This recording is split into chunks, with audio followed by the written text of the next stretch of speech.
Welcome to the Midwest Game Nerds podcast. I'm your host, John. Here with me today are Brian. Hey. And Alex. Hello.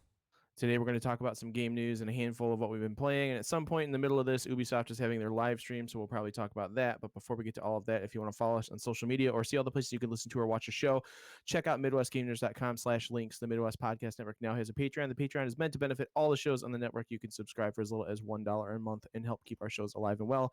Check it out at mpn.bz/Patreon. Thanks again to Jason K, Gojo, and Sidza for their contributions. We love you guys. We love all our patrons. And as always, we do appreciate your feedback, which you can send to MidwestGameNerds@gmail.com. Don't forget to follow us on Twitch, as well as rate and review us on your favorite podcatcher. We are Twitch affiliates, so feel free to slap that free Prime subscription at us if you'd like, or drop like whatever, $4.99 or however much it costs to do a subscription these days. I don't really slap know. it at us. Yeah, slap it at us. Slap it. slap that sub button. Slap it. Gently. Alex, any bumpers for the network? Yes, the Horror Movie Yearbook Boys are continuing the summer of Scream with Scream 3. It just came out this past Friday. Please check that out. They also have a bonus episode about some Stephen King adaptations that are in productions and some other fun stuff, so please check that out.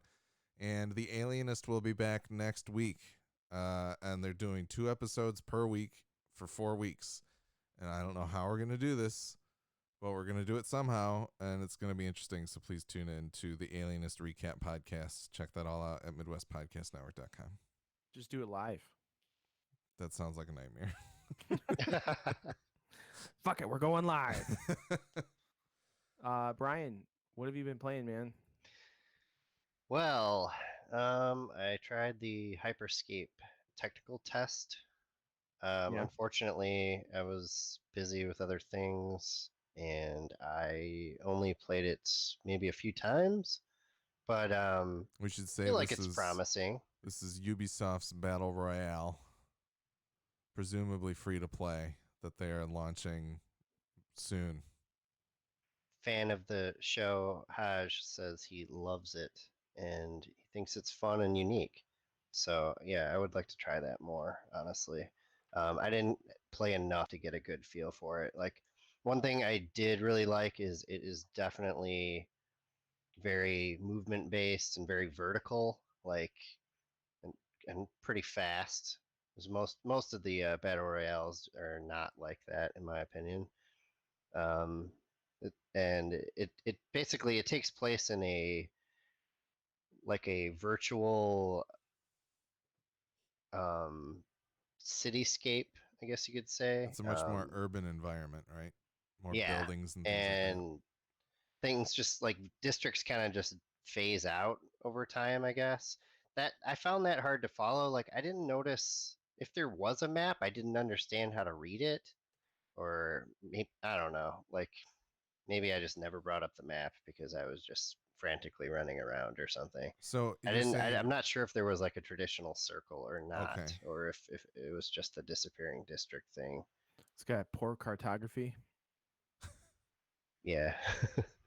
But I mean, there's a wide variety of guns. I would say they're more like old school guns, like Unreal Tournament or Quake or something. Like, there's like rocket launchers and is there like a rail chain guns and stuff like that. I think there's some kind of rail gun, but I'm not entirely sure. There's like jump pads and yeah, I don't know. Like, it feels pretty smooth. It's interesting. It has an interesting look to it. The music's pretty cool. But I couldn't get a really good feel for it. Like, I got to play it more. And I'm not sure it's like what I'm looking for at this point. Like, I feel like I gravitate more toward semi-realistic battle royale games. Like, I like Apex Legends, but I never played that nearly as much as I did like PUBG or Modern Warfare, Warzone. Would you say this is somewhere between Apex and Fortnite in that regard? Yeah. Okay. Yeah.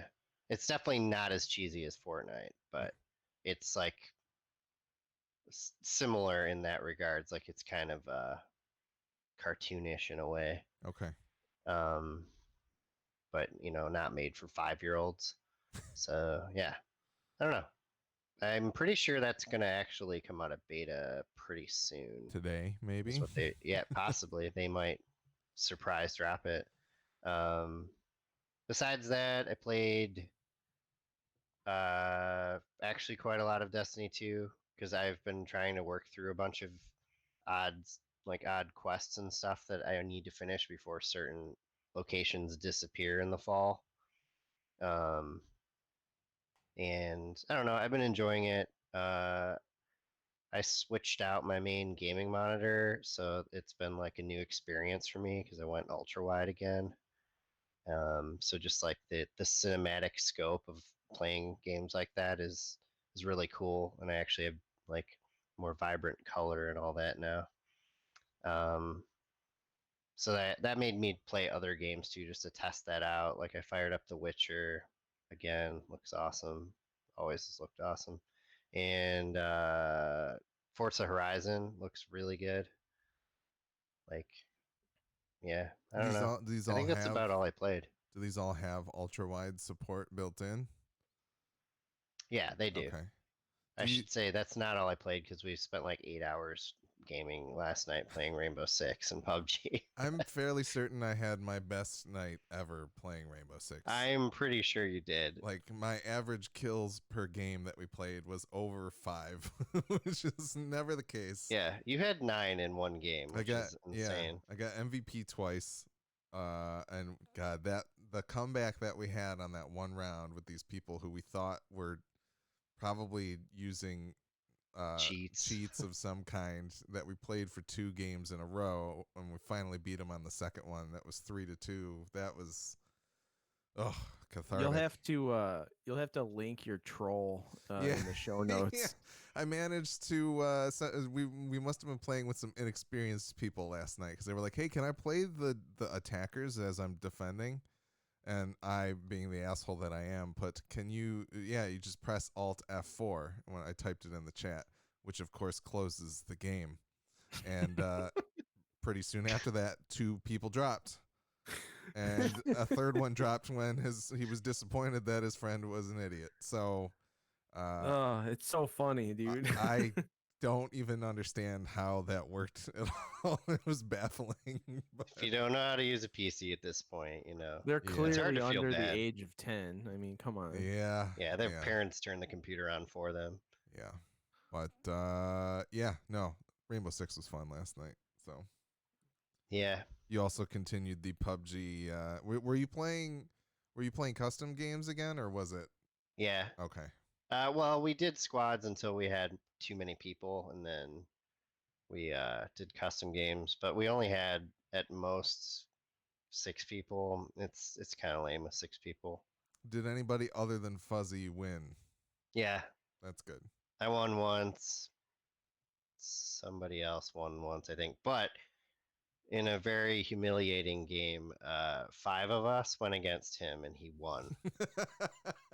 And then Wow. that made me decide that there's a host Wow. advantage. To be fair, we were all in a really visible spot, like up on a mountain, and he just like we didn't see him. He was like down in the trees somewhere, and he just kind of like picked us off one by one. And there was a team killing incident. Oh and boy. It was a mess. Rough. It was. We realized that squads of more than like 4, even just one extra person, is like really hard to manage. Like, we needed 2 vehicles to go places, and it was just a mess.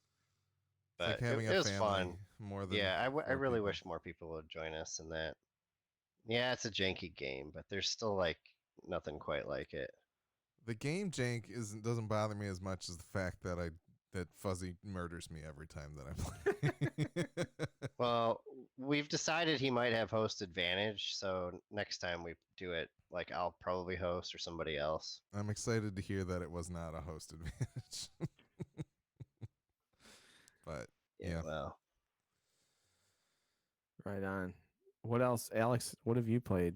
I finished The Last of Us 2, Part 2. You can watch my entire playthrough on YouTube under the title The Last of Alex Part 2. We'll put a link in the show notes to the playlist. Yeah, it's 13 episodes long. It took me about 27-ish hours to beat. And I think The Last of Us Part 1 is the superior story. I think The Last of Us Part 2 is a better game from a gameplay perspective.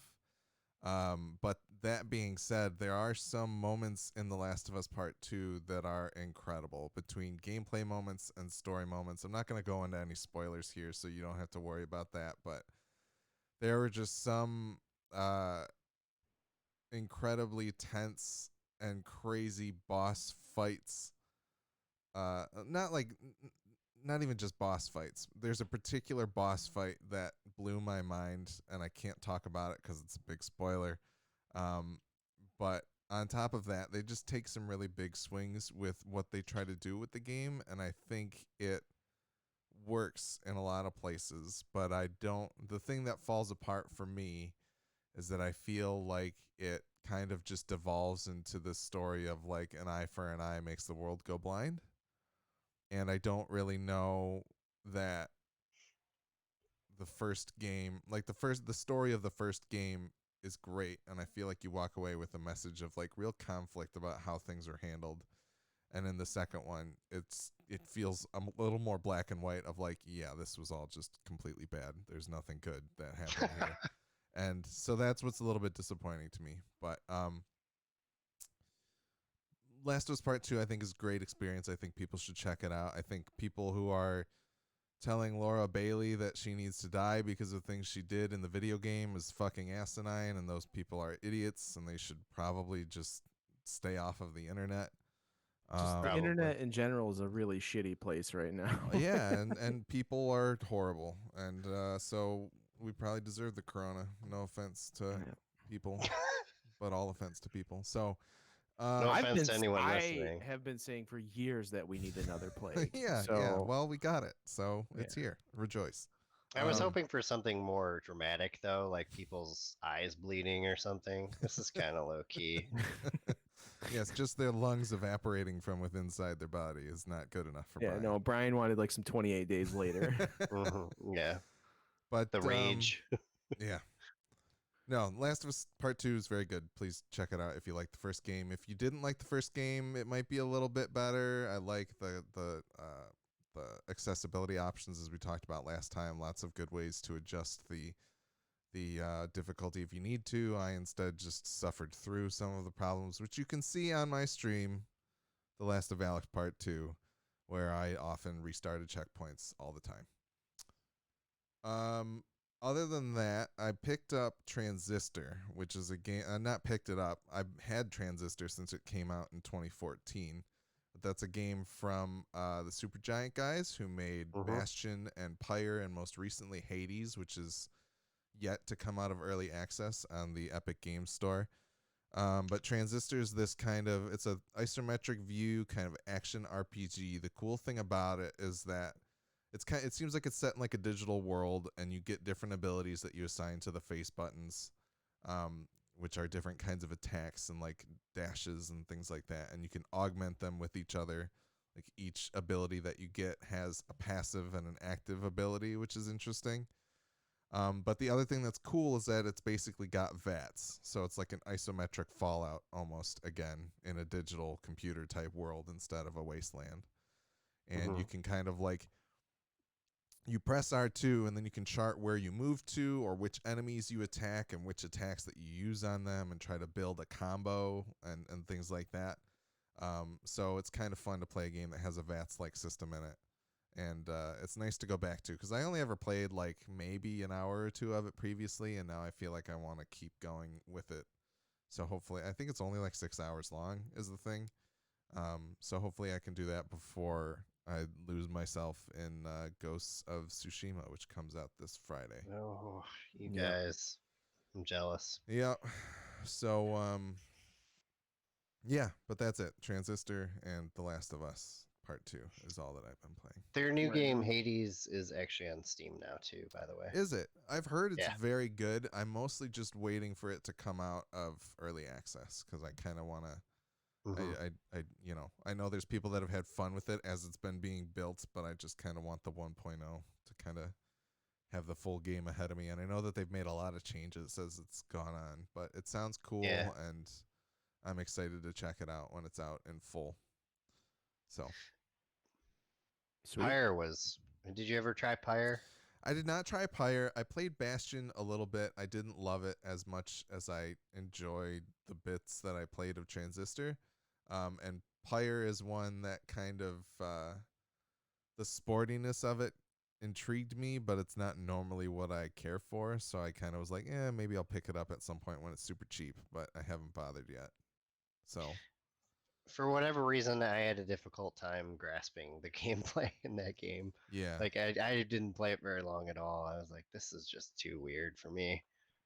But yeah, I've I heard mean, it looked so cool, and I wanted to like experience the story of it. But yeah, I don't know. the other thing I'll say about Transistor, the abilities that you get come from people in the digital world. They're like programs or functions that you attain.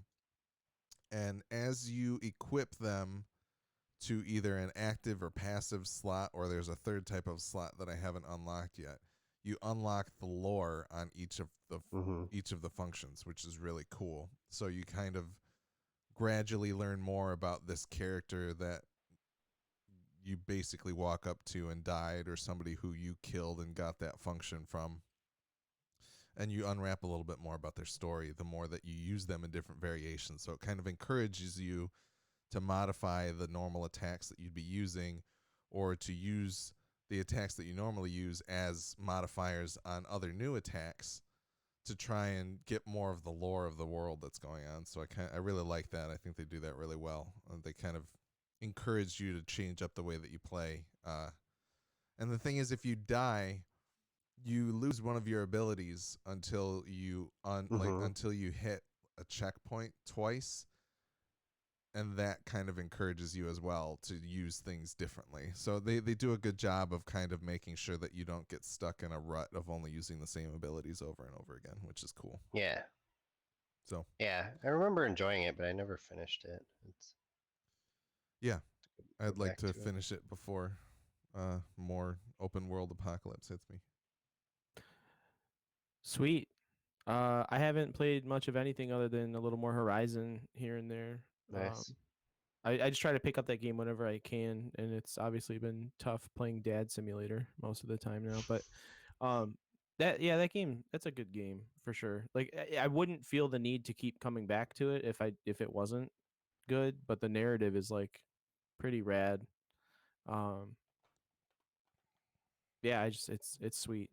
I do think like I don't really think it's necessary to have like this is one of the things I was thinking about, but I don't think it's necessary to have the different like bows and like armor sets and things like that. I would much rather have like weapons and armor that just kind of level up with me Mm. as opposed to having to buy them and shit like that. I mean, it's cool to have like the visual aspect of it that like uh Aloy's armor changes like depending on which armor set you have and which tribal armor you're wearing. Like that's really cool and all, but I just don't think it's one of the things I always hated about some of the old RPGs was always having to like upgrade your shit. Like I'd much rather like she's going to be equally as effective with a bow that's quote unquote weaker as she is with one that's stronger, so to speak. Like her as like I'm talking from like an actual like physical standpoint. Like if you're using a bow and arrow, like you might have one that like gives you a bonus to like accuracy, but like having to purchase ones that increase your damage I think is stupid. Like I don't know, does that make sense? Yeah. I get what you're saying, and I don't disagree. But that once again, that's coming from somebody like me who usually finds a way that they like to play a game and sticks to it the whole time. Yeah, but that's the thing is like you start out with like some pretty weak shit in that game and then you have to like purchase new stuff as you progress through the game because like you're not doing as much damage to the people as you level up because the enemies level with you but the weapons don't. Like and I'm not really feeling that. I hate having to always buy new gear. It's kind of obnoxious. Yeah, So the slotting modifiers and things onto the weapons in that game kind of overwhelmed me a little bit, so I don't really know that I did it particularly well as I played. It's incredibly helpful. I Yeah. can tell you that. Yeah. For sure, but I'm not even at the point where I can like reuse the mods. Like I'm at the point where I can, if I put a new mod on an item or on a weapon, like it destroys the previous mod. I So wouldn't like, really worry about that though, because you'll end up finding way more mods than you can ever use. yeah, Just I would maybe like use the kind of lesser ones up if you have low level weapons, and save the other ones for like the higher tier weapons or to mid tier. There is eventually like an ability that lets you remove them, isn't Yeah, there? yeah. Okay. and like I'm not a huge fan of like you have to have multiple types of bows. Like you could have like a sniper bow and then you have like your general bow. Like why can't I just have like an ability that like I get that makes me better at like holding a deeper breath to take a better focused shot? Like I would rather that.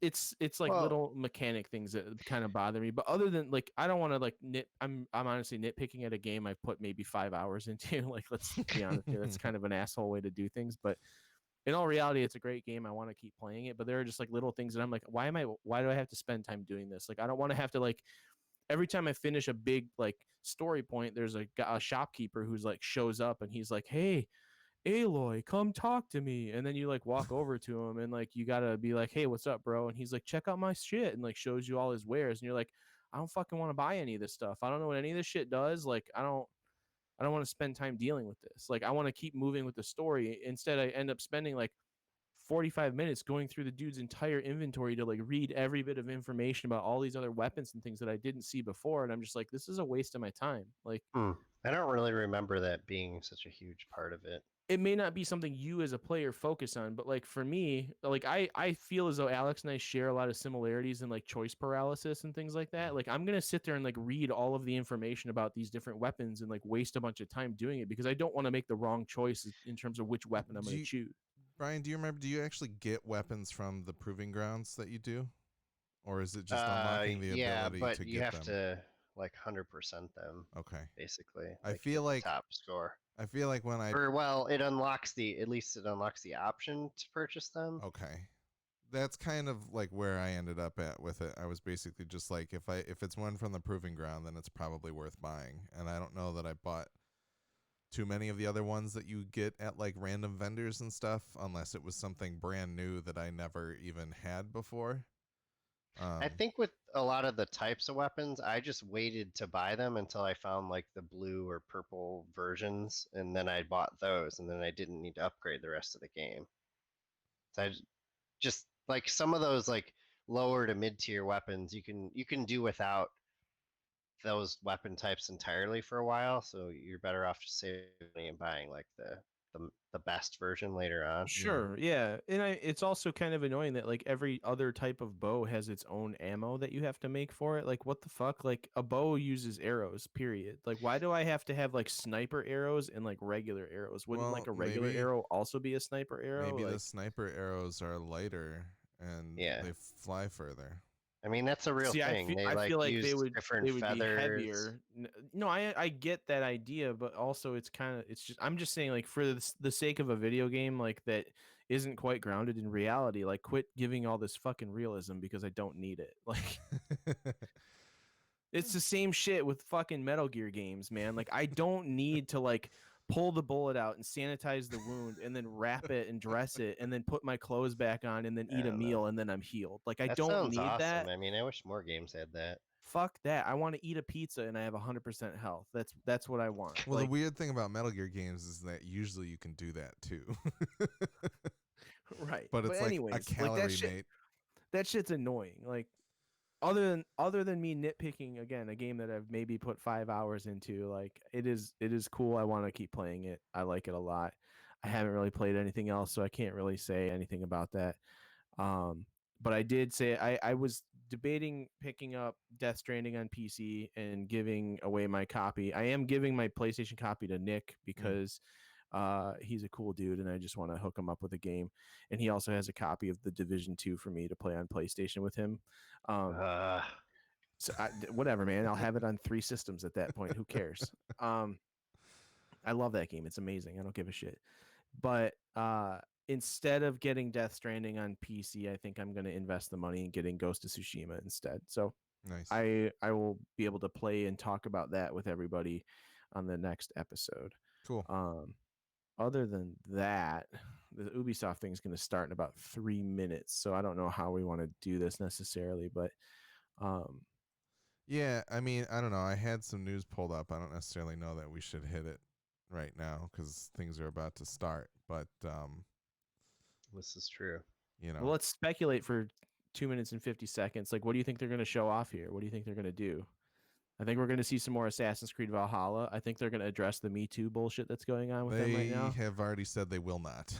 Oh, really? Yeah. Okay, because That's not really what this is about. they literally so- just removed 3 of their main people. They I figured did. they'd Yeah. at least say something like, you know, we are committed to blah blah blah, like the whole movement of we want to create a safe workspace and yada yada, like all that nonsense. I think but they're basically just going to be like, we are going to focus on the games because that's what gamers want. They don't Yes, but care with about a French human accent. rights and decency. They just want to shoot some pea shooters in Far Cry Right. Panhandle. So Yeah, I mean, I don't know. I think you think we're gonna see any like Rainbow Six updates, or I bet we'll see a quarantine update that that would be nice. that yeah. is due out at some point in the next 12 months, I assume.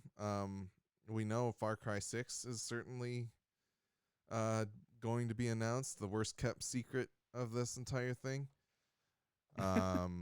But yeah, I would bet there's probably going to be some Beyond Good and Evil 2. I don't know what that game is anymore and what they will show of it, but I think they'll do something with that. So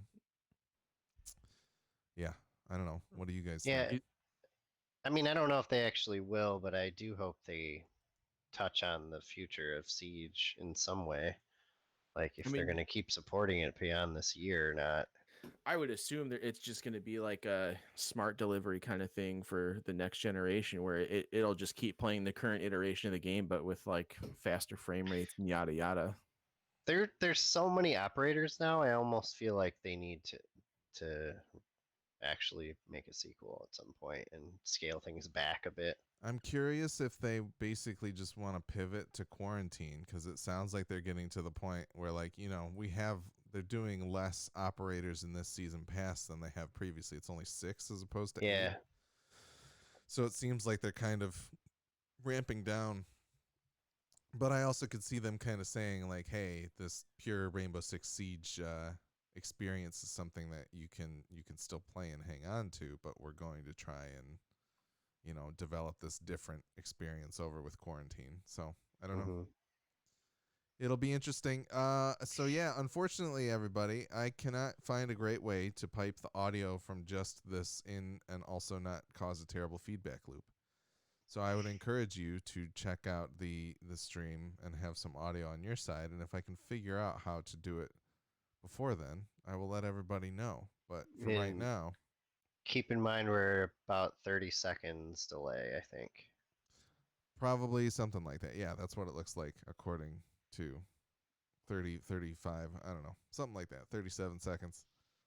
So How do you there's see going to the be, delay? because if you I'm look at it watching on 2 your, streams at once. if you look at Oh, our okay. Twitch versus what's showing up on your screen, Gotcha. yeah, Yeah. That makes sense. I really wish there was a way for me to get the audio in I here. have a lot going on my 2 screens.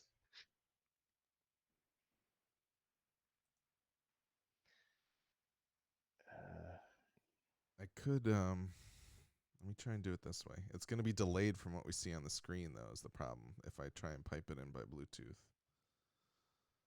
But let me try and do that. Okay.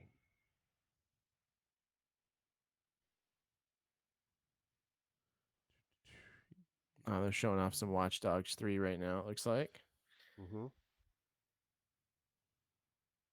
Which, I'll be honest, I completely forgot about this. Yeah, It looks it got delayed at some point, right? And Yeah, I so, think they were having trouble with the core mechanic of randomizing character stats, like as you recruit people to the Legion. mm, I gotta say their stream quality is really good. that's good. Oh, that's good for you. Mine's fucking awful. Well, Comcast, bro. I mean, I have great quality for my Google Hangouts video, and my iPad stream quality looks fantastic. Okay, so I will have sound in just a second here.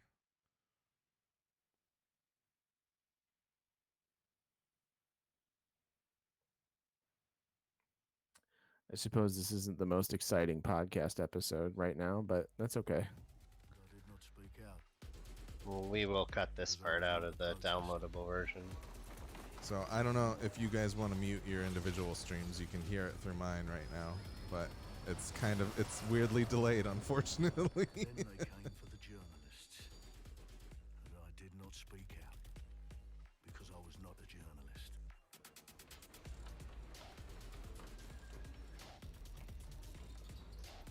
I guess I'll just wait 30 seconds to share my thoughts every time. Let me try and find a better way to do this. I apologize. You guys can keep talking about things. I mean, they're really just showing like basically a giant full motion video of like shit happening in Watch Dogs 3. This and looks a lot wilder than I expected. yeah, the character's riding a giant drone, and he's going up and over buses. Well, he just nailed a bus with the drone, but this looks way more intense. I like the dark atmosphere they're showing off is really cool. Yeah. I'm sure the game will have day-night cycles, much like the other two did. But I'm curious as to if they're going to bring up that core mechanic and talk about like being able to recruit people and how it randomizes their stats and what stats actually are being randomized. And I don't know what to expect with this game. The other two Watch Dogs games are cool. They do a lot of things really well, and they do some things not as well. Much like the driving is like very like terrible. It's not. It's nothing to write home about, but the game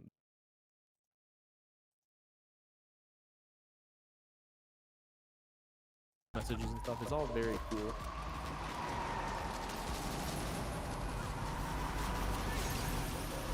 You got the crazy echo action going on.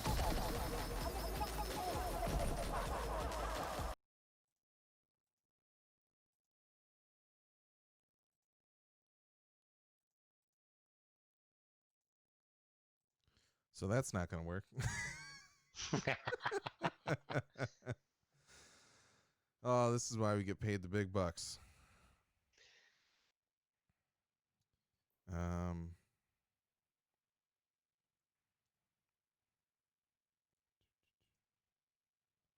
I can't tell if these are like real graphics or not. It looks pre-rendered to me. My stream's pretty poor, so it all just looks terrible. Oh, it looks really good for me. That dude's nose is like super messed up. Yeah, I don't know what's up with that. Reclaim your future. This is pretty on the nose, isn't it? Mm-hmm.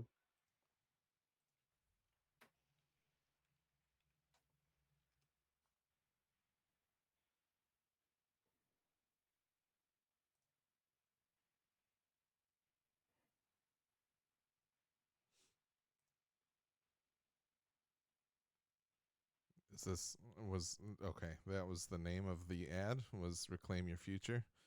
I guess, yeah.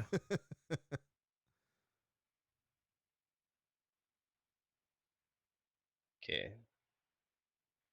The game looks a lot different, but still looks really good.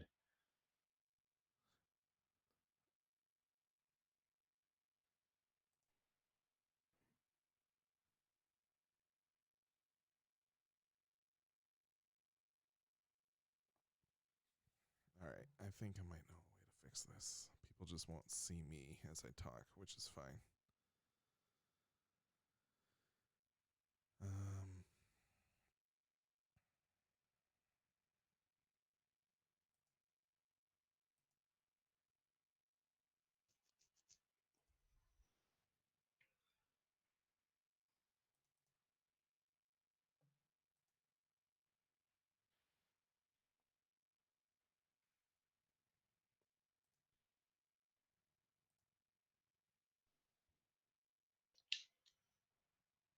Here you go. Now they're showing more of the gameplay.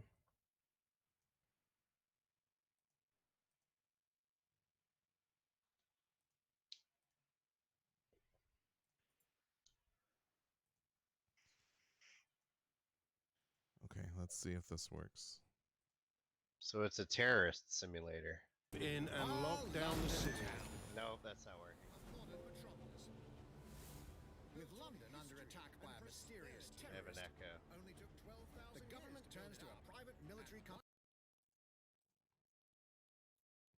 Is it the fact that you had your stream audio on?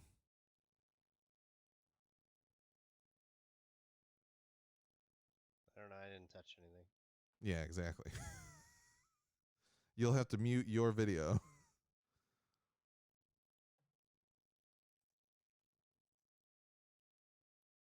Permanently control the city. What could possibly go wrong? London will be the Ladies first and city gentlemen, in the Mr. world Nigel to be made Cass, truly safe. CEO of Albion. Nigel's not. He's kindly stepped up to establish. Not the only opportunist who's taken a liking. Understand this. I will not allow There we go. anyone, How's that? not even myself. That's good. Can That's you working. hear yourselves? He Yeah. will stop at Yeah. nothing Or to no, I permanently can't hear control like the an echo city. of myself. No. Okay. Sorry for the technical difficulties live on the program. Nigel's not the only opportunist who's taken a liking to this fair city. Meet Mary Kelly, head of the most powerful crime syndicate in London. Be sure and spread the word. She and her goons are using the dark. I mean, this looks okay. It doesn't look mind-blowing to me, but I feel like this is also coming out on current gen, right? To keep track Probably. of our merchandise, don't I? Yes. You made me a slave.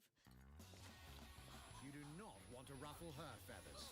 I think what's going to be more impressive about With the this city game, out on its arse, it if they now actually falls pull it on off, you is the to fact build that a they're resistance simulating and all these take people back having London. their own lives and Yeah, play them. the randomly generated allies, basically, right? Walking the streets Yeah. can be recruited into your team. Like him. Her. Or even her. Everyone could become your next secret weapon.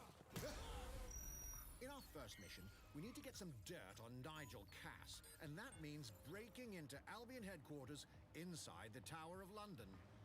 All the hardy souls you see here are people we have recruited from the streets of London. They all have unique abilities, and you're free to tackle this mission with whoever you like. Brian as construction worker.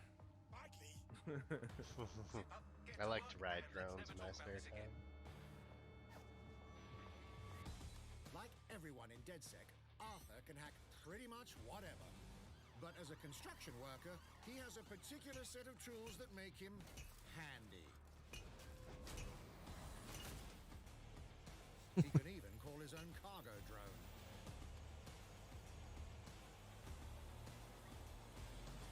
Am I really that far behind you? Crashing when you're not Yeah, it's invited. 30 seconds. Crashing when you're not invited. And who needs a regular old gun? No, like what you're hearing is what I'm watching.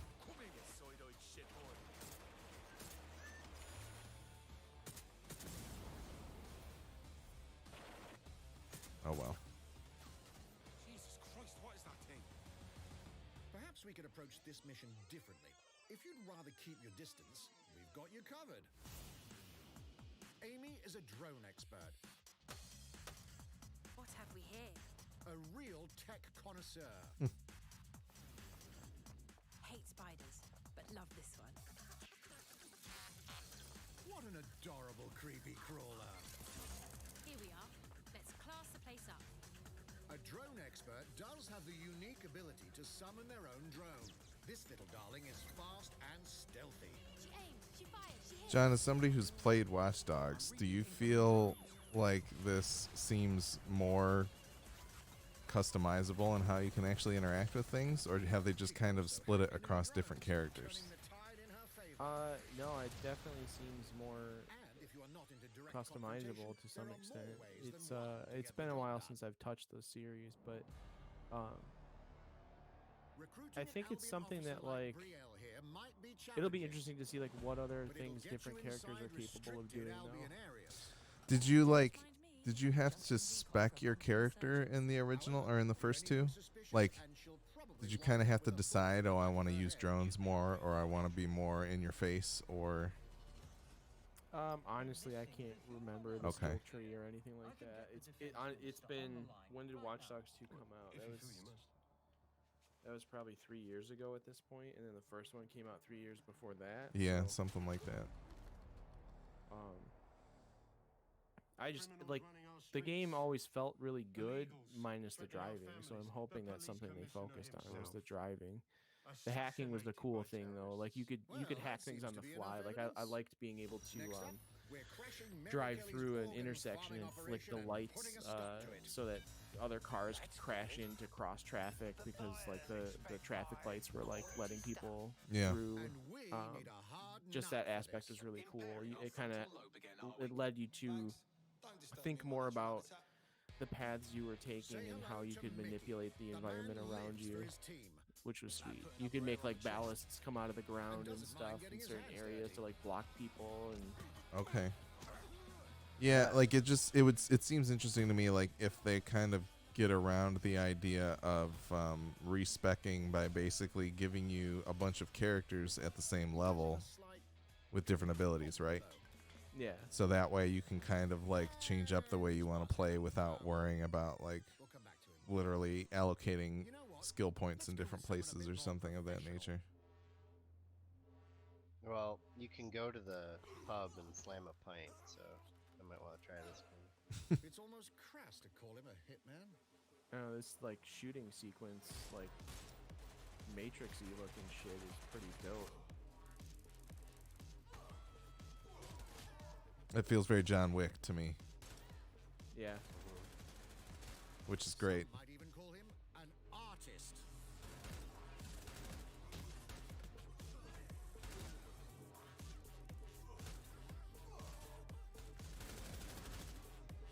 I feel like this is going to be way more combat heavy though, Here's the and bastard not as much responsible. hacking. It's not really, Done and I dusted. don't know, not quite what I would expect out of Watch Dogs. Well, but it sounds like that's an option, right? You don't have to play as Hitman guy. True. I mean, everybody was engaging in combat in some way. That. Yeah, that's fair. Oh, there you go. There's your person. She controls a little spider drone.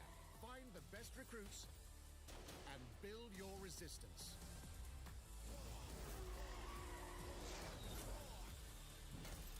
It's time to take back London. Seems cool. I feel like it's kind of the first time. So October 29th, 2020. That feels like the Plunging the player into a living first time that I'm kind of interested in a Watch Dogs game. The last ones I think sounded cool, but weren't really anything that I cared to check out. So what goes into building those worlds? Here's Amanda Mutt to tell us more. I wonder which engine they used of theirs. My name's Amanda Munt. I'm a level artist on Watch Dogs Legion at Ubisoft Toronto. Being a level artist, I think, is the coolest job in video games because we do get the freedom to kind of like pick and choose what little details we want to depict, and we get ample opportunities to tell the stories that we want to tell in the spaces that we're assigned to. I have the capacity to hide things and, you know, like small little Easter eggs. In AC Unity, there was a boat somewhere in the world that was covered in cats. And then it happened again in Watch Dogs 2, and there may or may not be something in London that is a boat filled with cats in some capacity. That's awesome.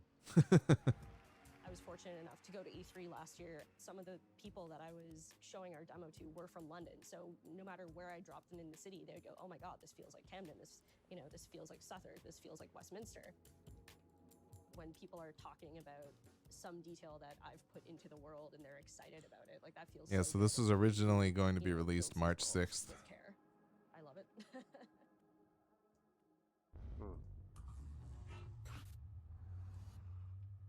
But it got delayed in October. And now some news for Brawlhalla fans. In just a few weeks, you'll be able to battle it out with your favorite legends I don't on really think iOS I've ever and cared Android about devices. Brawlhalla at all.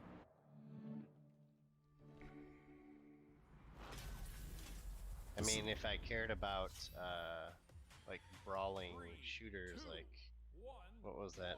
Like Smash Brothers, then I'd probably care to try this. But yeah, it's not for me.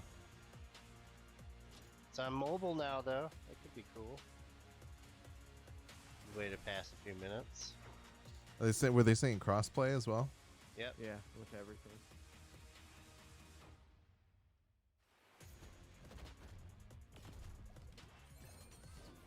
Yeah, I feel like I've seen this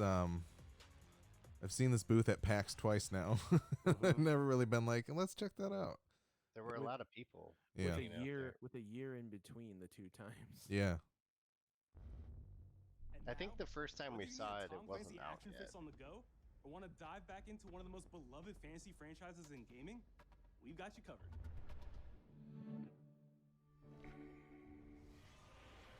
Might and Magic, huh?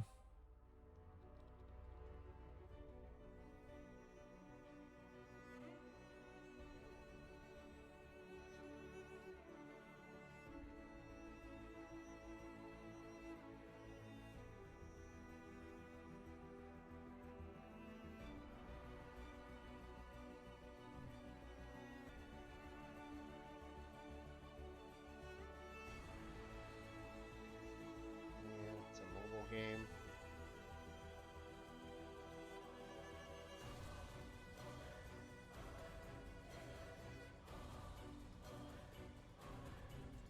I don't know if I've ever actually played a Might and Magic game. I've tried to play them several times. If I did, it was probably 20 years ago. Yeah, I was gonna say I played one like back in the day. One of the originals, I feel.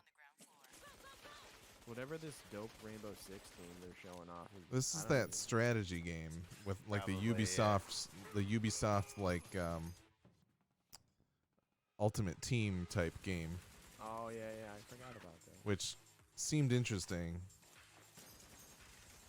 Oh yeah, there's Sam Fisher. Hope Cav dies.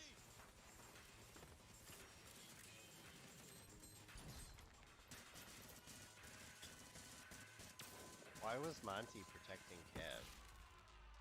They're homies, dude. Contact! Monk chain is down. Request air support. Target northeast rooftop. Roger. Inbound, danger close. I need an EMP deployed now. EMP imminent.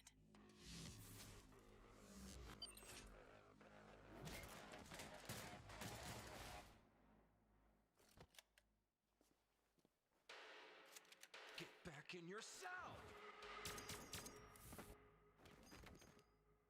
I would like a better understanding of the gameplay. Elite Squad is what it's called, in case you haven't seen the Ooh. hashtag in the upper right. Did you see Sam Fisher's in it too? Yeah. Yep.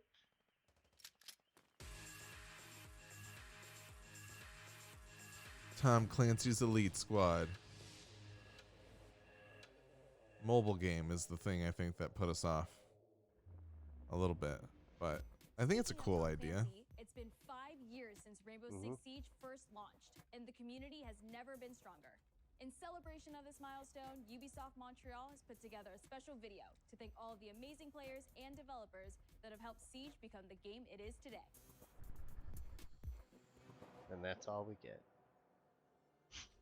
Just a video montage. Yes. In December 2015, a small team released Rainbow Six Siege. A game built on a strong vision, creativity, competitiveness, and team play.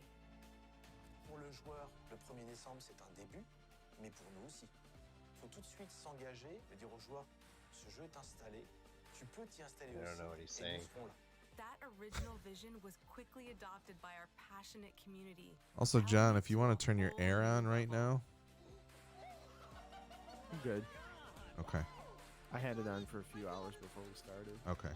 This is such a special I have moment. mine on being too high. at 1 year It's cold in here. anniversary of Rainbow Six now, game being stronger than ever, more players today than we had in the past. It means the world to us. But we also had our share of challenges. Health that touches upon subjects like matchmaking, connectivity, all those aspects are absolutely critical to the experience of the player. I just want to play more Through it Rainbow all, Six. We're always driven by you, our community, and together we grow stronger. There is no sequel plan, and we're here for the next 10 years, so expect more Rainbow Six in your life for quite some time.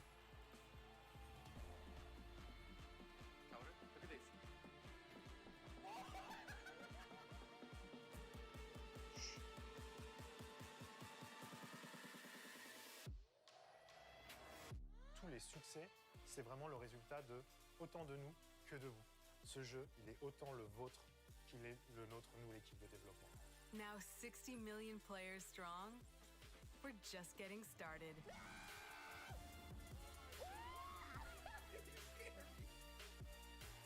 From the devs that build the game to the community that plays it, This montage could use my Alt F4 murders. I mean, it sounds like they want to keep it going for 10 more years or so. If you haven't tried it yet, dive into our new Operation Steel Wave update available now and take Ace and Malusi out for a spin. A few days ago, we introduced y'all to a brand new Hyperscape. multiplayer shooter. Now, it's time to venture into the Hyperscape.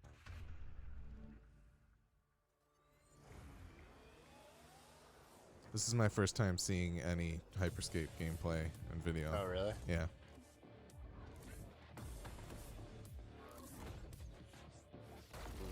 Well, that's not gameplay footage. That's Doesn't why I look said that or good. video. What was that? A hack in the hyperscape. That's not supposed to be there. A glitch in the Matrix. Okay? About 30 years ago, everything that we feared about our future started to come true. We made some good decisions. We made some bad. 2020. Actually, Yeah. we made a lot of bad decisions. So here we are. 10 billion souls living in the crush of the megacities. But the people at Prisma changed everything.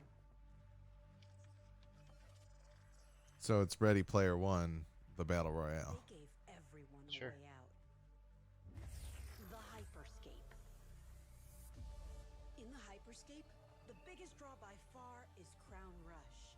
This is where anyone can become someone. Put a lot of backstory into a battle royale. A lot like Apex Legends.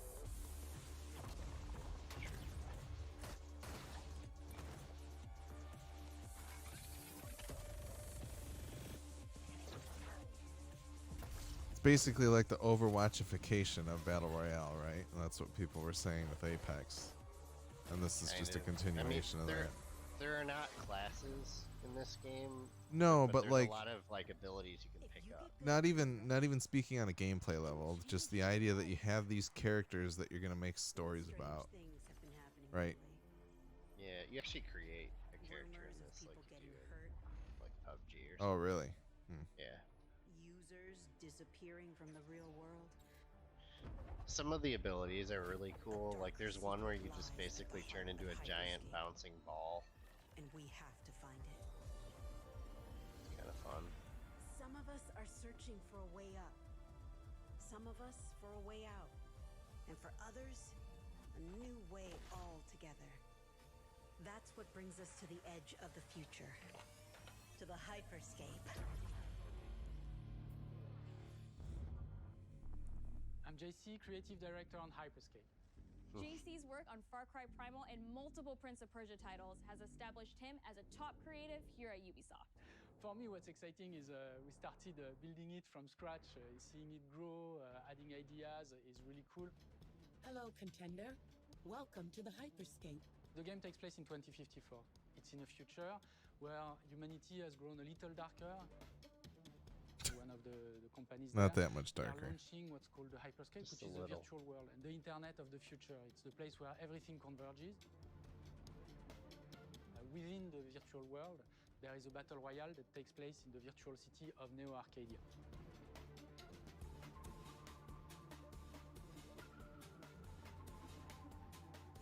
Then we also introduce a lot of new things. You get the opportunity to do parkour on the rooftops, to go into interiors where it's much more narrow, much more stressful. You get to go to the landmarks where there's more opportunities to get cool items, but also more players, so it's a risk-reward kind of deal.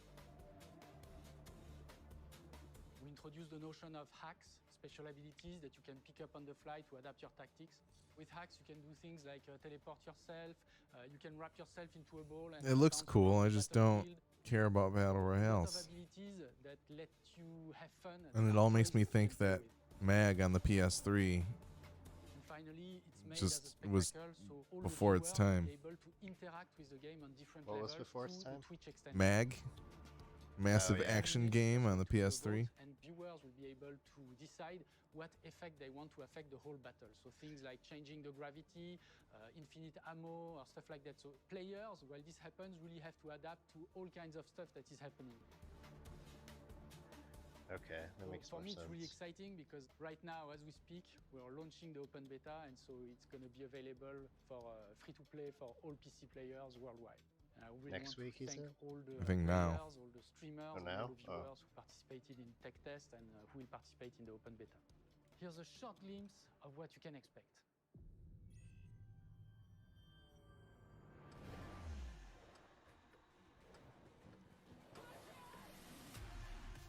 Watch and learn how it's done.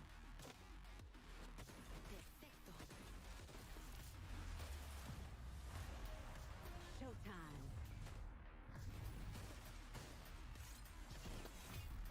I will say, it felt like everyone had a lot of hit points, and I didn't care for that.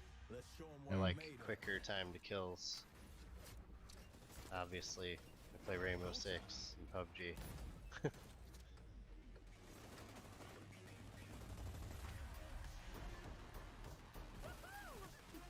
How big did the world feel to you compared It to was- like other? Not quite as big as like the larger PUBG maps or like Call of Duty Warzone, but it was pretty sizable. It seemed bigger than, like, I would say maybe bigger than the Fortnite map or the Apex map. Okay. The digital world of the Hyperscape gave our artists and developers incredible freedom when it came to designing characters. Production manager Ana Maria Musca is going to take us behind the scenes of character design. My name is Ana Maria Musca. I'm the production manager for characters and weapons on Hyperscape. We have paid an exceptional amount of detail to our characters. We switch different outfits, different fashion statements, different tattoos, different materials until we see them as real individuals, as real people. So the second you pick a character, you see them in game, you understand what their motivations are and what drives them and what challenges them. This was the first lineup of characters. This is our default base, but even starting from the hair down, everything has been meticulously thought of. Would this person actually like this type of outfit? Would this person enjoy the type of tattoos that we're putting on them? Will they actually like to be in this body? Each season, we plan to produce new outfits for these characters. So we're hoping some of our players are gonna see the effort and maybe even correlate some of the accessories to what's gonna happen in the game. We're very excited to see it in people's hands. What The does that even clothes mean? are the What's gonna lore. happen in the game. Yeah, I don't know. Gaming. Ubisoft has been working closely with console makers to take advantage of all the extraordinary capabilities these new consoles will offer. Now we have a special guest to tell us a little more. Hey everyone. Phil Spencer, head of Xbox. With Watch Dogs Legion, Ubisoft is supporting smart delivery. So you will get the absolute best version of the game on any version of Xbox you're playing on. On Series X, you'll get to take advantage of the amazing work the team has done with DirectX ray tracing to create an absolutely immersive version of London like you've never seen before. Ubisoft has a unique ability to create immersive worlds, setting a new bar that continues to drive our industry forward. I'm a huge fan of Assassin's Creed. I love the time I've spent exploring the world in Assassin's Creed Odyssey, and I can't wait for you to see the gameplay from Assassin's Creed Valhalla that's coming up now. Despite the fact that we supposedly showed gameplay at our event last month. In April. And now it's time for a deep dive into the world of Vikings. My name is Julien Laferrière, and I'm the producer of Assassin's Creed Valhalla. So a couple of weeks ago, we announced Assassin's Creed Valhalla, and the reaction from the fans was just amazing. The time period of Vikings is really, really inspiring. When we did our research, we found that, there were not mindless barbarians. Vikings were actually farmers trying to find new lands for them to settle. And so they had really human motivations. So for us to have this opportunity to tell kind of the real story about Vikings and kind of separate ourselves from the myths and the folklore is really something that drove us to make this game. The team went to Norway and England to take the same roads that the Vikings did, to really experience what it meant to be a Viking at that time. And then leaving Norway, which is barren but majestic, and just coming by boat in England and see those rolling green hills full of sheep, Kind of a harsh full dig of on life, Norway there. is just this moment that most likely the Vikings felt as well. You need to see this land of opportunity. And this is exactly the feeling we want players to experience in this game. It is a personal adventure. Show us the gameplay. A Viking chieftain. There isn't any. It's just a movie now. A4 is either a male or a female. You decide when you start the game. They will have to leave Norway to settle in England because you just can't live in Norway anymore. There's too much political pressure, no resources available.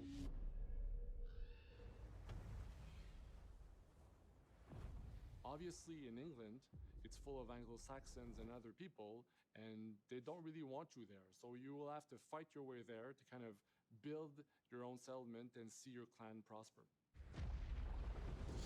I'm just kind of curious how vertical things can really get in this game. No, Assassin's Creed hasn't been vertical in years. Yes and no. Like, at least in Origins, there were like cityscapes to like. Really inspired us to The kind pyramids, of there revamp were the fight system. like towers you could climb. Yeah. To leverage the brutality they were and like the intensity of Viking combat. graniaries and shit that you could climb up on top of and jump off. Were Then not the, only like, fighting face to face. you couldn't They were parkour masters like of between stealth and buildings all deception that when much needed. because I mean you They go to the used basically pyramids. any sort of There's tactics one they could point use you can to reach at win the the top. battle. Yeah, and they you were can't jump from that things were point more to the spread others. out for the parkour thing, but it still had some verticality. I mean, the whole setting was interesting for sure. In Odyssey, like you could climb the Titan statues We and are things. very happy to finally be able to show you the game we've all been working I just on. miss. So please enjoy Oh, this there we deep go. dive into It's Assassin's coming. Creed Valhalla. I just like I thought Assassin's Creed was gonna move more like it was gonna converge timelines of like the past stuff with the present. And I feel like it did the complete opposite. It just like was like, yeah, no, we're gonna just go back and like do all this old stuff. Like, I wanted to see how it all tied into the future. Like I don't know whatever happened to like Desmond or whatever, but I think he died at some point in like his Assassin's story's Creed over. 3 or some shit. But yeah, they kind of went the complete opposite direction of what I thought was interesting about the games, which you know, they found success with Origins, and it seems like they've made an interesting game. But like they've also the fact that like Gods and Monsters game exists feels weird to me because it's like they're also not going to go as fantastical with it as they did in say Odyssey anymore, right? I think they've changed it, whatever they were planning with it. It is, yeah, I know that game has supposedly gone through some changes or whatever since there was a build that like sneaked out on Google Stadia or something, but this is graphically definitely very impressive. Yeah. But I'm not surprised. Some nice fire effects. I'm glad that burning and pillaging is a part of the game. Just wouldn't feel very Viking without it. To useful services, better tools, and new settlers. At the heart of your Oh settlement no. is the Alliance Fucking Fallout. It will serve as a yep, record of the don't care. Not playing, not buying. Well, I mean, if I don't have to lay out every individual wall from a first-person perspective, then I'm okay. I can't care. I mean, to be fair, upgrading your like village and stuff has been a part of the game the Yeah. series since the second game. Yeah, and I hated that shit real bad in 2. That's why I didn't play any games after it until Origins and Black Flag. 2 was great. I didn't like 2 very much. I also didn't play 1, so I couldn't appreciate how much better it was than 2, or how much better 2 was than 1. Brutal new combat abilities. Snare them with the Viking harpoon. This definitely looks more similar to Origin and Odyssey. Yeah. Or finish them the off. combat style. Dual wield any 2 weapons you wish to unleash a deadly combination of attacks. Oof. Ouch. I'm watching the wrong Customize your video, fighting sorry. style as you see fit and become a legendary What Viking video? warrior.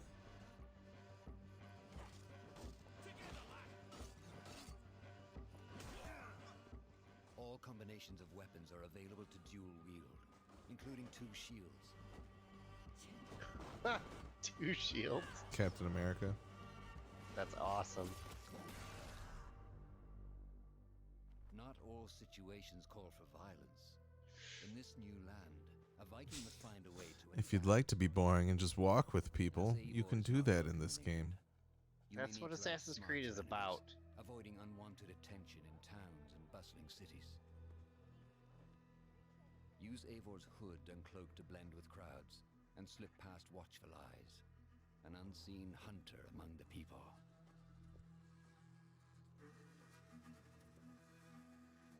From capital cities and villages to the dense forests and rolling hills of England, exploration is vital to keeping yourself sharp. You must feed off the land if you hope to endure. Hunt So and it's forage Assassin's your Creed friends survival and game. modify your equipment. Search pagan Which will be temples left and out of the Roman final ruins for version, new much like activities and Breakpoint. challenges to strengthen yourself. Was that and your Beowulf? settlement.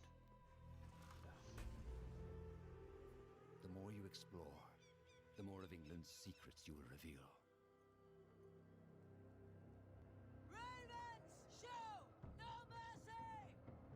But as you push deeper into England, the enemy will push back.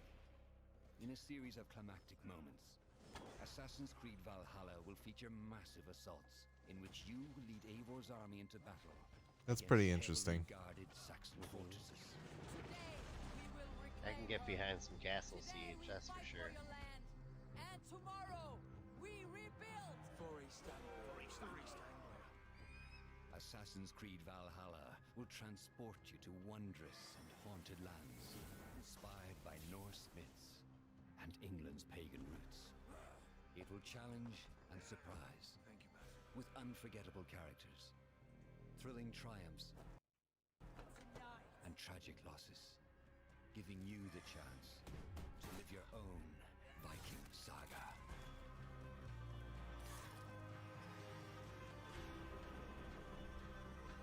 That looks a lot better now. Then I switched it to 1080p. Yeah. Yeah. What do you know? I think it looks good. But settlement building is an immediate no purchase for me. Happy birthday, John. Here's an Assassin's Creed game. 9th century England is truly unlike anything the franchise has seen before. Assassin's Creed Valhalla will release this holiday season on Xbox Series X, PlayStation 5, Xbox One, PS4, PC, and Stadia. Wii U, Game Boy Color. Today, but before we go, our CEO, Yves Guillemot, is Atari here to share a few 2600. words. ZX Spectrum. I hope you will have enjoyed what you have seen today Television. and that you will love playing these games. I am proud of our teams for delivering an ambitious, broad, and creative lineup of games. And we haven't shown you everything yet. In fact, we have a lot more to come. So you will have another Ubisoft Forward to reveal even more about our upcoming games. But before ending this show, we have one more thing to share with you. It's gotta be Far Cry, right? Mm-hmm. No, this is. Oh yeah. Yep. Giancarlo Esposito. Unless it's a new franchise. This Fucking this intro's made by the people who did True Detective, no doubt, and it's great. That's what it looks like. It's fucking awesome. There's like no way that it's not them. I don't know. Yeah. Oh, is it supposed to be in like a fake Cuba? Interesting. No, it's in real Cuba because they forgot their lesson from Ghost Recon.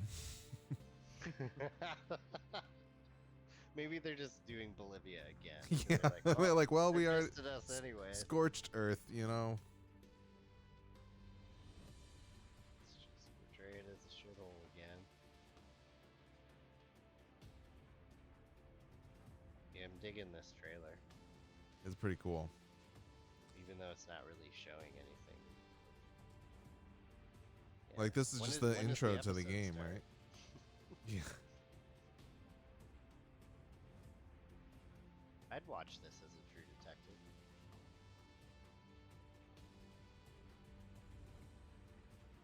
Antibody, is that them?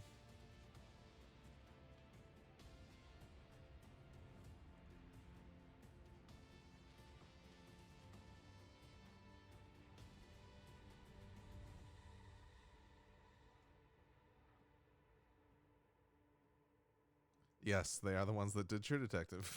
That's funny. That's awesome, though. Fuerzas ultrapenetrantes, estamos cansados de los farsantes, de los...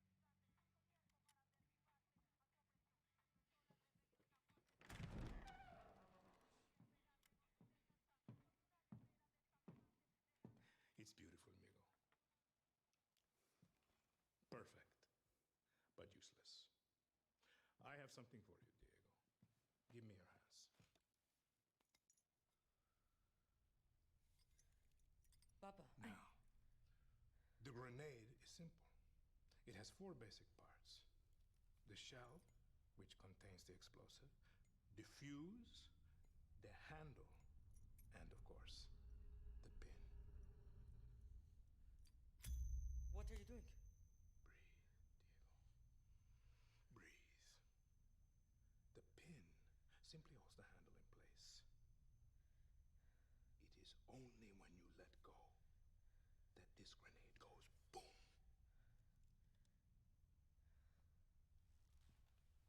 Follow me.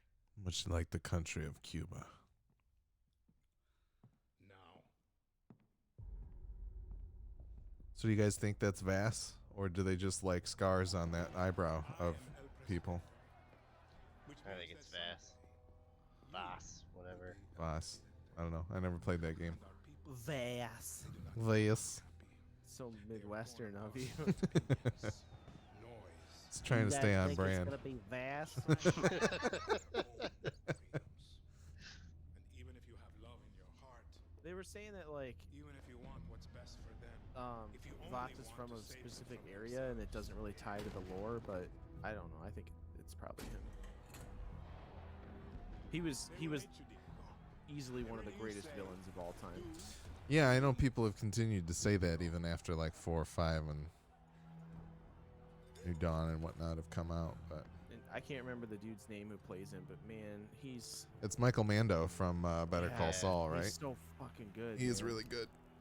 Yeah, he played like Nacho or whatever. Yep. they will answer you with screams. Call you evil.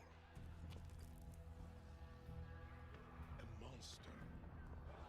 Yeah, he said he still gets people that walk up to him on the street and call him Voss. That's cool. Vass. Vass. Hey, did you play Vass in Far Cry 3? I love your movies. I love your video games. Because our country is like this grenade. It's gotta be cute, but yeah, because like I'm so I don't know. I'm glad I called that. Our country is like this grenade. A-Cube. It's in Buka. A Buka?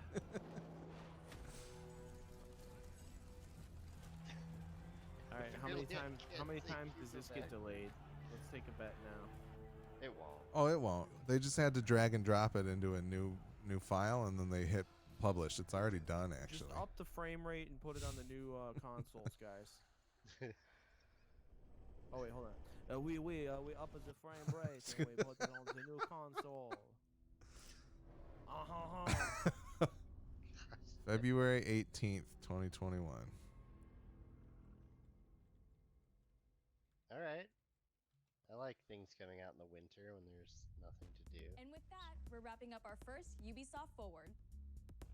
I mean, there's nothing to do Today, ever we've seen nowadays. the next generation of Assassin's Creed. I'm shocked there was no quarantine Assistance in news, Watch Dogs Legion, but it sounds like they're going to have another one of these soon. and the epic reveal of Far Cry's newest installment, along with so much more. Remember, There's a post we'll be game back too, but I later think it's this just year more of with this another Ubisoft stuff. Forward Yeah. filled with tons of game news and updates. Thanks for joining us. All right. We can watch this little outro here. Then I got to do some switcheroo before we get back to normal. Hey everyone, welcome to the Ubisoft Forward post show. Oh, My it's name the is post show. Ethan E, Okay. and this is Assassin's Creed All right. Valhalla. So We're gonna I'm take going a to deep dive. do that, and I'm going to do this. I'm going to switch the things so don't say anything right now. Do that, and then make this. Wait, talk for a second. Talking. Okay, Second. so I can hear you guys. That's fine. And then I'm also going to go to...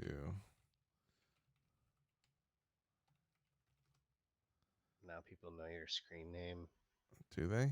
Can they see it? What? Oh, I don't care about that. They're like, if this guy tells me to hit Alt F4, I will not listen. My reputation precedes me. All right, and then that. And then that should be...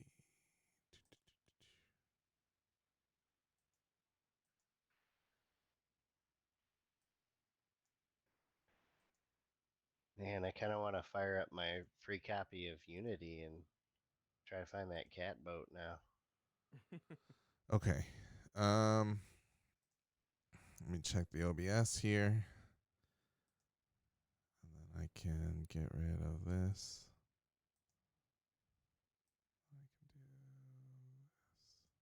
Okay.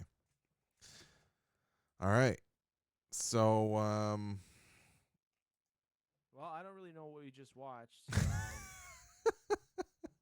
I'm not really excited about anything I saw. yeah, I mean, all right. So let's run down from the top. They showed off some Watch Dogs Legion, which was delayed from March 6th, will now come out on October 29th. Yeah, looks cool enough. I'd like to try it. I'm not like pumped on it like I was the original Watch Dogs, so but it was cool. Yeah, Yeah. I feel more compelled to check this one out than any other one previously, Yeah. but I still don't necessarily know that means I'm going to buy it. I assume there's going to be a lot of stuff coming Yeah, out around that time. Plus, I just feel like in general with Ubisoft, like I'm curious to see like what doesn't actually come to the final release because I feel like they're pretty prone to just dropping entire concepts from the final release. So. Yeah, they're gonna be like, oh yeah, remember when we said you can control like anybody? Well, really, we mean like 6 people. Right. You can have 18 characters and that's it. Not everyone. Yeah, there's a maximum of 5 randomly generated people you can have. Yep. Yeah, so I don't know. Watch Dogs, okay. They had a little trailer for Brawlhalla, which is coming to mobile with crossplay. None of us really cared about that, right? Right. Yeah. And then they had a Might and Magic Era of Chaos stinger. That's another mobile, right? Another mobile game that seems to already be out that none of us have checked out. But Tom Clancy's Elite Squad, they didn't show any gameplay, right? Nah. No, it was all just like video. But it is a mobile game. It looks like it could be some type of I don't know if it's like have they talked about whether or not it's like a tactics game or I don't think I've seen anything about it, but it'd be cool. I mean, if it's something like Mario plus Rabbids, but with like Tom Clancy characters, like that'd be cool. I'm okay with Oh yeah. that. I'd be pretty interested in checking that out. The only thing, it's probably like a free to play mobile game, and Yeah, you you gotta know, buy alpha packs for other characters. exactly, which is what I'm kind of afraid of with it, but doesn't mean it might not be worth checking out at some point. So, Yeah. but yeah, it looks like a combination of all kinds of Tom Clancy's people. I'm sure John Bernthal will show up in it probably. Yeah, and Harrison Ford will be in there, all like, "Get off my plane." Wasn't that a Wait, Tom? That's no, not a Tom Clancy. that was Air Force One. Didn't I thought Tom Clancy wrote He- the original character of that? Like, No, he or well, what movie was it? What other Harrison Ford character was it? he's in the Jack Ryan movie. He's in one. He plays Jack Ryan in one of the Jack Ryan movies. But my knowledge of those is very poor, so I cannot. Isn't it like Clear and Present Danger? Probably The Some of All Fugitive, Fears or maybe? I something. think it was the. I don't know. Indiana Jones? Anyway, Yeah, give me back my son. That was Mel Gibson in Ransom. all right. Rainbow Six is now 5 years old. Sounds like they want to keep going with Rainbow Six, but they didn't really show too much other than to say check out the new season of Rainbow Six. They did not show Rainbow Six Quarantine. Yeah, they were just like, we will make us a Rainbow Six into the next console generation. I just got super Jamaican. there at the end. More like Italian. You went from like French to Russian to Jamaican. I don't really know how, but This is a multicultural podcast. but yeah, I don't know. Like, it's weird because, as we said previously, I don't know that we will have said it in the episode so far in the recorded version of this. So I will say it now. I don't know that. Like this is the first time they've put out 6 operators in their season pass instead of 8, and so it seems as though there's somewhat of a ramping down of the content that they usually put out, and it's not like they can just continue putting a shitload of characters in. I'm sure it's hard to keep everything balanced as it is right now. But what do you think the next 5 years of Rainbow Six? What does Rainbow Six Year 10 look like? Will they get there? Is the question, I guess. I really don't know. I would love to see. I like that they're reworking maps, but I feel like some of the reworks are a little bit complicated. Mm-hmm. I would like to see some simpler maps maybe implemented. Just new maps would be cool in general, like actual new maps that aren't like crazy. I think the Outback map is still, even though it's a newer one, and not a rework, is one of the most difficult maps to understand. So I would like to see like easier maps. I bet they start implementing other modes. Like I bet they do some like 3v3 mode or something like that, or They've been toying with this week. The arcade mode was some kind of like death match, I think. Where I don't know. And I mean, they had that like the Desperados mode or whatever that was like 2v2. That was pretty cool. It was hard as hell, but it was still it was kind of, I don't know. Like I see them trying out other. That's probably what these other weird modes are that they keep introducing, is them just being like, what do other people find interesting? What do they want to see more of? And I mean, the quarantine thing did pretty good when they first introduced like Finca and Lion or whatever back in the day. And that's why they decided to make a whole game of quarantine. But I think, I don't know why they don't talk about that more, if unless they're just gonna it's gonna fall off the map and they're just gonna say like, nah, forget it. Like, clearly the main game of Rainbow Six has enough popularity. We don't need spin-offs. So maybe it's the name and the fact that people throw the term quarantine around so much nowadays that they're just sick of it. But it feels to me like there is a big open space where Left 4 Dead once sat, right? Oh yeah, and there are other games in that same genre. I mean, they just announced the company that made Left 4 Dead is doing a new game that is in the same universe or something like that. I can't remember what it's called. It starts with bees, like something. I don't remember, but that was announced earlier this week. But still, like, I don't know, man. Like, do we need games like Left 4 Dead when you have other asymmetric multiplayer games like Friday the 13th and Predator and stuff like that? Like it's very similar in a way. Like if you kind of think about it, like if you're playing the multiplayer part of it at least. Um, Yeah, I don't know. That's the thing. Still have never touched Left 4 Dead, so I can't say what if people are still missing anything from that formula, but yeah. Yes, they you know, are. yeah. So it feels like quarantine could take that place, but like we've said previously, I don't understand why some of the arcadey modes that they have don't stick around for longer than like the week that they put it out.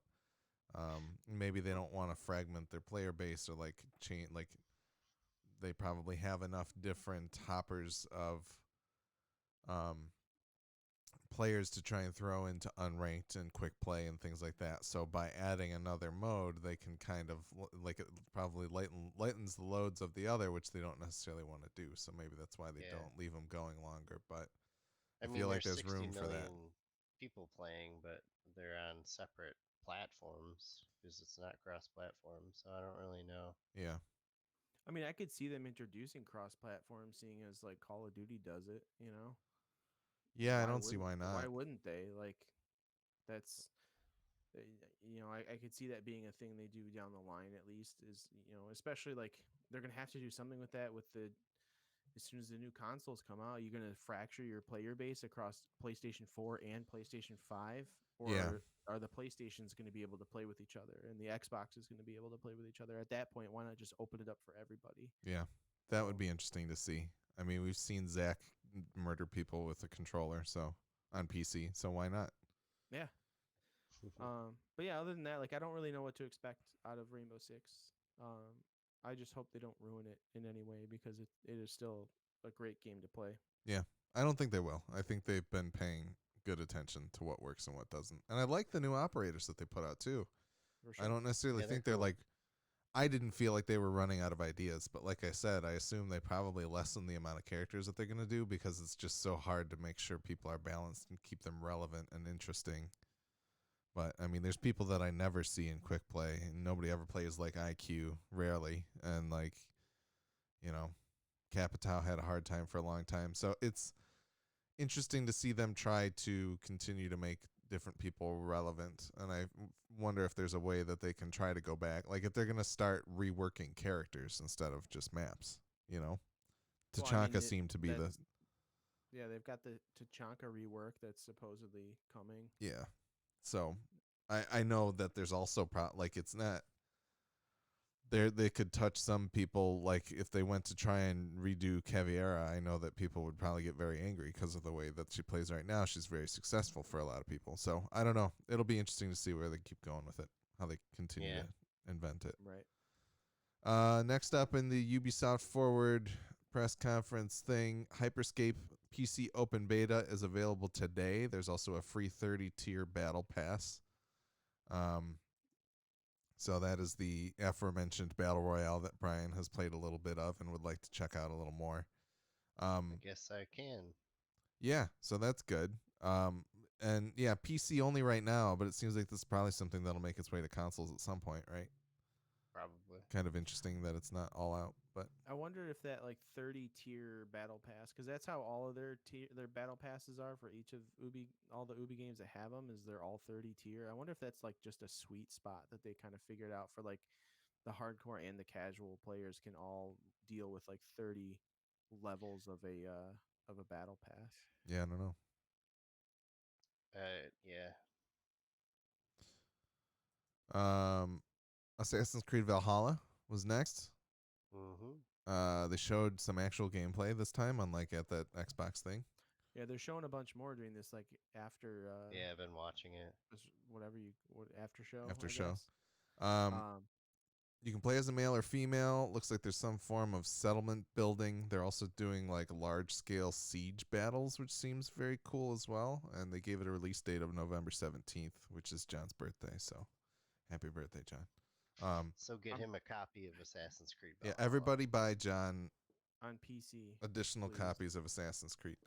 I spent so much money on this PC. I just want to use it. Please just get it for me on PC. But doesn't Cyberpunk come out then too? Yeah, it comes out 2 days later. Yeah, so don't buy Assassin's Creed anybody. But that aside, we checked out Origins for this podcast. We played a little bit of Odyssey for Google Play purposes, Google Stadia purposes, but do either of you feel that drawn to check out a new Assassin's Creed at this point in time? I mean, I don't feel like a strong need for an Assassin's Creed game in my life right now, but watching this footage and stuff, it makes me kind of interested in it. It's like an interesting setting to explore. And it's graphically very beautiful, that's for sure. Yeah. Yeah, I don't know. I feel like it's kind of riding on the coattails of God of War, and I don't care. I don't know. Feels a little bit like that, but not. I mean, I don't know. The combat seems like, I don't know that they've changed up the combat that much from these past two games, right? I mean, the combat is what it is. It looked like they're introducing like new weapon mechanics and things. Like they showed some kind of flail of sorts and like That's true. destructible environment aspects and things they were showing off, which is kind of cool. Oh yeah, you can set the environment on fire with fire arrows and stuff. Well, they were showing like breaking windows with the flail, and they show. I'm assuming like there's going to be some form of like catapults or trebuchets like added in here for some of the big ass battles and things. So yeah, for the I'm sure those will just fucking destroy environment, which is kind of cool. Like. I feel like this game looks like it's trying to be so many different games all crammed into one. And I don't know if that's one of those like choice paralysis situations or like game ADD situations where I just don't know if I can handle this. Totally agree. So, I mean, whatever, graphically looks great, and the Assassin's Creed games have always been beautiful and play really well and are fun and enjoyable to some extent. I just don't know if I need this one. I will say the chances of me checking it out are pretty likely if Cyberpunk gets delayed again. Because I'm just going to need something else in that time period. That's fair. For sure. But like I said, that's also in the thick of like new consoles as well. So like there's going to be a Halo game out then probably. There's going to be I'm going to be playing that on PC. Ratchet and Clank out maybe, or like whatever's going to come for PlayStation at that time, or you're going to buy a PS5 and Brian, I bet you all the new consoles come out in line with Cyberpunk. Oh, they keep saying holiday 2020. That's cool. It's right before Black Friday. Yeah, I think it'll be I think it'll be early to mid November for both of them regardless, but I don't know. Like it feels like that's going to be a very busy time this year, especially with new hardware. I don't even know what to expect with that. Like we're done with Assassin's Creed Valhalla at this point, so I'm just going to speculate about the future of just shopping in general. But like, what the fuck is Black Friday going to be like with pandemic still happening? Because it's not going to be like away. Cyber Monday. It's the start of the Division, actually, right? It will be the actual beginning of the Division now. Dollar Flu took place like Black Friday in like, no, you're right. But that's, man, like, I'm not going to go camp out for anything. Like, and that's the thing. I never did before, right? Sure, but also, like, I have been, like, I went to Best Buy, like, last year, 2 years, no, it was last year. I went to Best Buy, like, on Black Friday towards the end of, no, it was the Saturday after, whatever you call that, like, Super Saturday. I don't know. Small Business Saturday, I believe. Oh, yeah, God ordained right. it as. Small Business Saturday, so I went to Best Buy instead. But like, it was still a giant big box Saturday. Yeah, it was still a giant clusterfuck, and so like, it wasn't all that different than probably what it is currently, where like they had arrows on the floor pointing you in what directions to go and whatnot. So maybe they've just been ramping us all up for this is some George Soros plot that we're living in. I assume it's just going to be even worse than it has been in years past. People are going to be assholes about it. There's going to be people lining up. There's going to be people pushing each other over and like, well, not wearing masks. It's a good thing the pandemic's a hoax, right? Yeah. Last thing on the Ubisoft conference was Far Cry 6. They actually showed like basically an intro cinematic and some story, like a story trailer. No real gameplay yet, but it's due out on February 18th, 2021 as of right now. And they showed Giancarlo Esposito being himself. Yeah. Yeah, and he looked fantastic. very much like himself. Yeah, it looked extremely realistic, which was nice. But it all seemed to be pre-rendered kind of stuff. But no, it said in-game graphics in the corner. It did. Yeah. It wasn't. Rendered on a PlayStation 5 with ray tracing. Sure. Yes. 3D audio. If you have 3D audio headphones on, you can hear the 3D audio. But only if I you've made sent all Mark that up. Cerny a picture of your inner ear, right? Yeah. Yep. But no, I don't know. Far Cry 6, cool. You guys seem I'll check it kind out. of excited I like about the Far it. Cry series, man. It'll be interesting. Just to, I don't know. If it is some form of prequel to Far Cry 3, that would be totally rad to kind of see that play out, I suppose, because 3 was probably my favorite. But We should say people are suspecting that because the kid on the box art looks similar to Voss from 3. Vass. But yeah, I guess what I'm interested in seeing is if they've tried to do another evolutionary step or if this is just minimal, here's another Far Cry game. Is this 2 to 3 or is it 3 to 4, 4 to 5? Right. So, but that's it for Ubisoft, I think. Yeah, a little underwhelming, but It was shorter than I expected it to be and had less stuff than I figured it would, but not necessarily a bad thing. yeah. Do we want to run through some other news real quick? Yeah, sure, real quick if you've got some pulled up. Yeah. NBA 2K21 is going to cost $69.99 on PS5 and Xbox Series X, leading people to believe that next-gen games may be $70 a piece. What's another $10? Yeah. I was spending $100 on some of them anyway, so who cares? It's not going to stop DLC or any of that bullshit, microtransactions, but you know what? It's probably about time for the price to go up. Yeah. The interesting thing is it will not use Microsoft's Smart Delivery System, but if you buy the $100 edition for PlayStation 4 or Xbox One, you will get the PS5 or Xbox Series X it's version. The Mamba Forever edition. Yes. Yes. So, sure. Shitty of them to kind of do it that way, but that's what life is now. This has been expected. Increases in game prices. It's been a long time coming. It's like the only industry that hasn't touched its pricing in 2 generations. Yeah. So it's about time. But like I said, I'm paying $100 for a game that I care about anyways. I bought the $100 version of Cyberpunk. I bought the $100 version of The Division. If I really give a shit about something, I'm going to spend that extra money anyways. So you don't buy that many games anyways. So no, I don't. But that's the thing is if I'm buying a game that I'm really interested in, I'm going to buy the version that comes with the extra shit. They make it a point of that. If they're going to increase the price and nothing comes out of it, or if the $100 version now becomes the $120 version, that might dissuade me from doing it. But we'll see.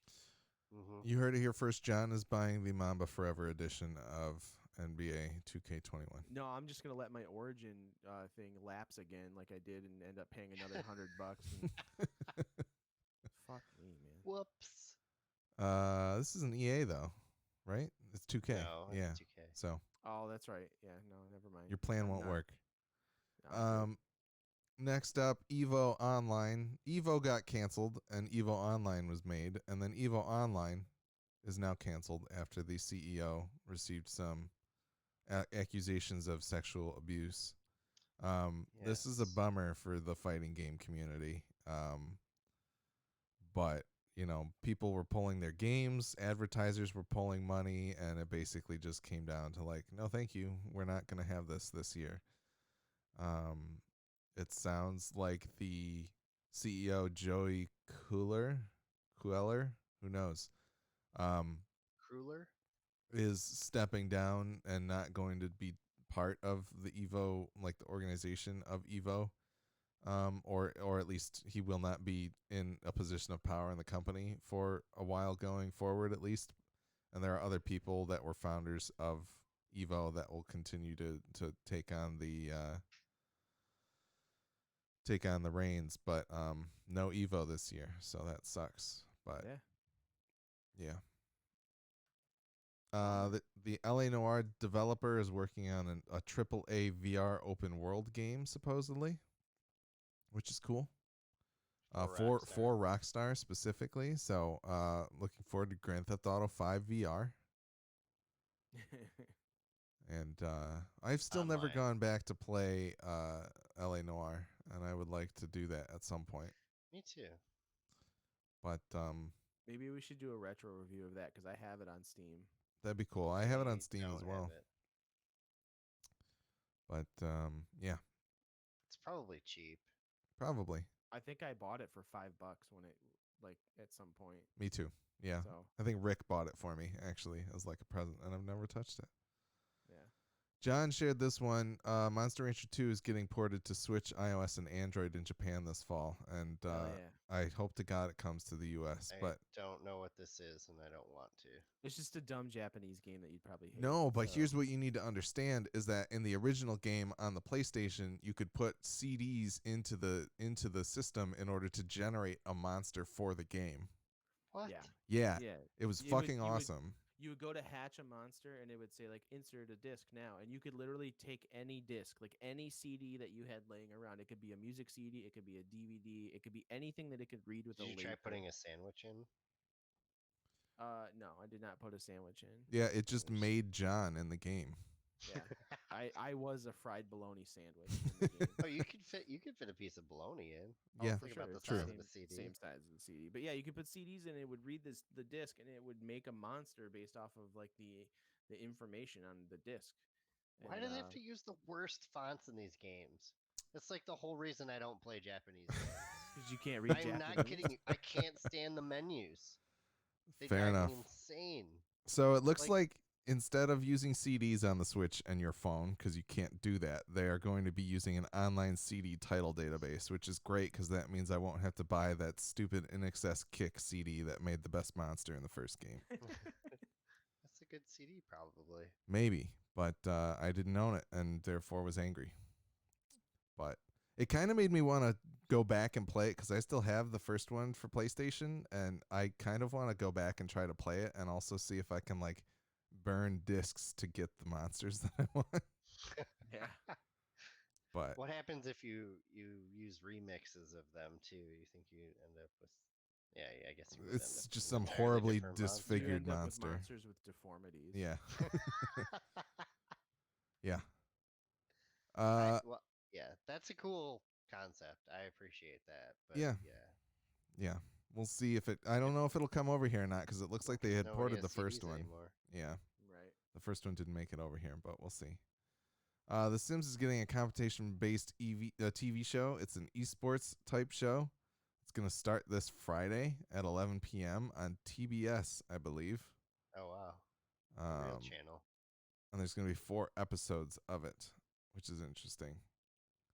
But it's called The Sims Sparked, where people will try to like make narratives and play Sims on TV. I don't really understand how that's going to work. They can win money, I believe. It would. Here's the thing, like, if you're gonna choose The Sims to make a television show out of, I feel like some form of like Big Brother-esque, like, we all live in the same house kind of thing would be more funny. But they're just using avatars. Like, I would be more into that than whatever the hell this is gonna be, because this just sounds stupid. I don't know. I'm curious enough to want to see what it's all about. On Giant Bomb, they did a feature where Abby was trying to kill all of. So she made all of the Giant Bomb cast, and then she tried to kill each of them with the different ways that you can die in The Sims, and that was extremely entertaining. It was really funny, but this to me just seems like some weird attempt at a reality TV show that I don't know. My best achievement in killing a Sim, I feel still to this day, is just locking someone in a room with only an espresso machine, because all they do is like get really tired, drink espresso, get angry, pee themselves, pass out, get up, drink more espresso for energy, repeat until they die.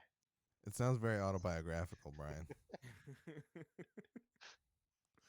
Except in real life, he doesn't piss himself; he shits himself. True. But yeah, we'll have to tune into that and see what it really is. Two other quick stories. The Unreal Engine can now capture facial expressions via an iOS app. Yeah, this is pretty amazing. That's really cool. The face Also, maybe a little scary.